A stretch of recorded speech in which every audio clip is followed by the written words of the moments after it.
Assalamualaikum warahmatullahi wabarakatuh. Perkenalkan, nama saya Latifah Nadiatul Husna dari kelas PGMI 01 2019 dengan nomor induk 19 10 20 10 22.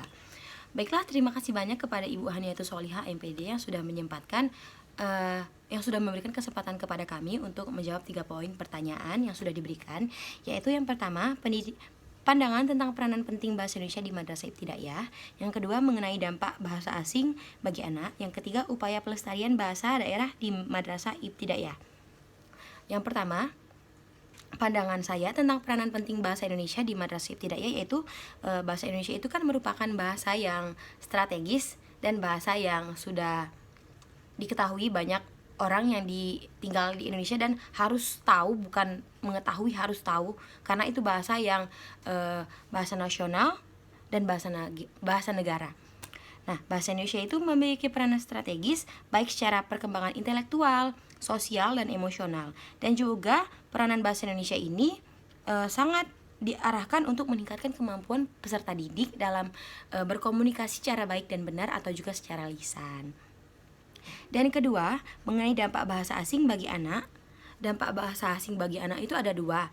Ada yang sisi positif, ada yang sisi negatif. Nah, dari sisi negatif, itu akan membuat anak menjadi stres. Mengapa demikian?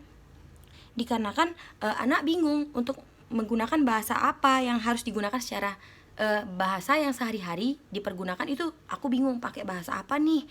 Nah, kayak gitu. Jadi itu membuat anak kayak, aku stres gitu, udah diajarin bahasa asing yang sedemikian, usia aku masih dini, kayak gitu. Dan juga dari sisi positifnya, itu membuat anak menjadi kreatif karena sudah bisa menguasai bahasa asing dan lebih mampu bereksperimen dibanding teman sebayanya yang udah bisa bahasa asing dan teman sebayanya belum mengetahui bahasa asing, cuman mengerti bahasa Indonesia dan bahasa daerah. Jadi mereka kayak yang udah bisa bahasa asing, aku bisa nih bahasa asing, udah belajar. Jadi kayak ada aku bangga nih udah belajar bahasa asing. Dari sisi positifnya kayak gitu. Dan yang selanjutnya itu meningkatkan daya ingat pada anak, karena memori anak itu kan masih tajam, daya ingatnya masih kuat. Jadi kalau kita mengajarkan bahasa asing kepada anak, mungkin kemungkinan besar itu daya ingatnya akan lebih tajam nangkep materi yang udah dikasih. Dan selanjutnya, upaya pelestarian bahasa daerah di Madrasah Ibtidaiyah, yaitu upayanya dengan adanya komunitas belajar kepada anak. Dikarenakan Indonesia ini memiliki tercatat 718 bahasa daerah, dan jumlah bahasa daerah itu berubah-ubah, dari daerah yang satu, daerah yang dua, itu bahasanya tidak sama.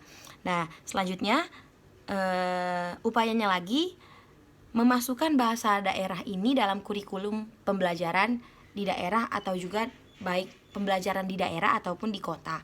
Dikarenakan kita harus melestarikan bahasa ini, takutnya hilang dengan adanya bahasa asing dan bahasa Indonesia tadi yang udah mulai universal lah kira-kira. Itu akan membuat kita lupa bahasa daerah tuh gimana. Kalau nggak terbiasa dipergunakan sehari-hari, mungkin kita lupa. Dan selanjutnya yaitu membiasakan juga menggunakan bahasa daerah dalam lingkungan sekitar, lingkungan keluarga mungkin dalam rumah, atau lingkungan warga sekitar, masyarakat, juga kita harus menggunakan bahasa daerah. Itu untuk melestarikan bahasa daerah bahasa daerah itu sendiri. Dan juga bahasa daerah itu sendiri memiliki ciri khas masing-masing di setiap daerah. Satu, daerah dua, daerah lain-lainnya juga memiliki bahasa daerah yang berbeda-beda. Dan kita upayanya itu memiliki banyak macam suku budaya, keanekaragaman. Jadi kita harus menghargai bahasa yang dimana bahasa itu berbeda-beda. Mungkin itu saja yang bisa saya jawab materi di sini. Lebih dan kurang saya minta maaf. Terima kasih banyak kepada Ibu Haniatus Solihah MPD yang sudah memberikan kesempatan kepada saya. Dan saya ucapkan terima kasih banyak. Wabillahi taufiq wa hidayah. Wassalamualaikum warahmatullahi wabarakatuh.